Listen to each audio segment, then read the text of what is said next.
میں آپ عوام سے بات کر رہا ہوں، کیا آپ کو وہ لوگ سمجھ نہیں آتے جن کی بات سنتے ہیں تو اولیاء کرام کے بارے میں، صحابہ کرام کے بارے میں آپ کے دلوں میں کچھ وسوسے اور ایک کچھ خدا نہ خواستہ کوئی عجیب و غریب نیگیٹیوٹی پیدا ہو رہی ہوتی ہے؟ بالکل. ایسوں کی صحبت سے اللہ کی پناہ مانگے جو یہ دین کے نام پر ہمارے دلوں میں اللہ اس کے رسول کے بارے میں وسوسے پیدا کروا دیں، قرآن کے بارے میں وسوسے پیدا کروا دیں، صحابہ اور اہل بیت کے تعلق سے وسوسے پیدا کروا دیں، اولیاء کاملین کے بارے میں وسوسے پیدا کرا دیں. اب یہ امام اعظم سے زیادہ سمجھدار ہو گئے. یہ امام شافعی، امام احمد بن حنبل، امام مالک رحمہ اللہ تعالی، ان سے کیا زیادہ سمجھدار ہو گئے؟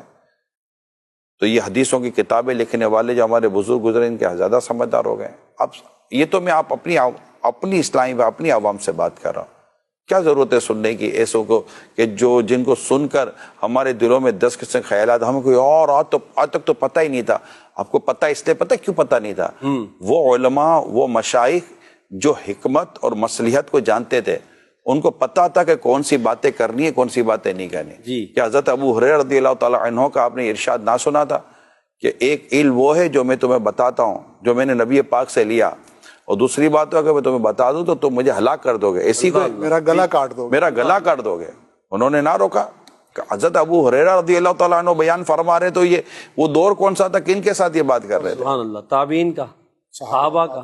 جو علماء ہیں جن کو اللہ پاک نے علم اور حکمت اور مصلحت سب کی نعمتوں سے مالا مال کیا ہے، تجربہ ہے، وہ جانتے ہیں کہ کون سی بات کہاں کرنی ہے، کون سی بات کہاں نہیں کرنی. حضرت عبداللہ ابن عباس رضی اللہ تعالیٰ عنہما فرماتے ہیں کہ میری اونٹ کی رسی کھو جائے نا، اسے بھی میں قرآن سے تلاش کروں. اللہ اکبر. حضرت عبداللہ ابن عباس رضی اللہ تعالیٰ عنہ امام المفسرین کہلاتے ہیں. علماء کہتے ہیں کہ بالکل اونٹ کی رسی کھو جائے قرآن سے مل سکتی ہے. ڈھونڈنے کے لیے عبداللہ ابن عباس جیسا مفسر بھی چاہیے. سبحان اللہ، سبحان اللہ. واہ، تیرا میرا کام نہیں ہے. کیا بات. اونٹ کی رسی ڈھونڈنے جائیں گے، خود ہی کھو جائیں گے. اللہ اللہ اللہ. ٹھیک ہے. تو یہ جو ہے نا کہ ہم بالکل پڑھنے کے لیے طریقہ ہے. کتابیں دنیا کی بھی لکھی گئی ہیں، لیکن پڑھنے کے لیے ان کتابوں تک پہنچنے کے لیے بھی ایک ترتیب ہے. ڈائریکٹ میٹرک کی کتاب آپ ڈائریکٹ ترتیب سے چلیں، اور جو علماء جب ترتیب سے چلیں گے نا اور صحیح جگہ سے لیں گے، صحیح، اور آپ کو صحیح استاد مل گئے جن کے دلوں میں عشق رسول، عشق صحابہ اور عشق اہل بیت اور عشق اولیاء معجزن ہے، موجے مار رہا ہے. واہ واہ. آپ کی ترتیب اگر وہاں سے چلی تو آپ پڑھ سارا لیں. اس وقت آپ کو ہمارے کہنے کی ضرورت نہیں پڑے گی. آپ سمجھ جائیں گے کہ کون سی بات کہاں کرنی ہے، کون سی بات کہاں نہیں کرنی. ماشاءاللہ.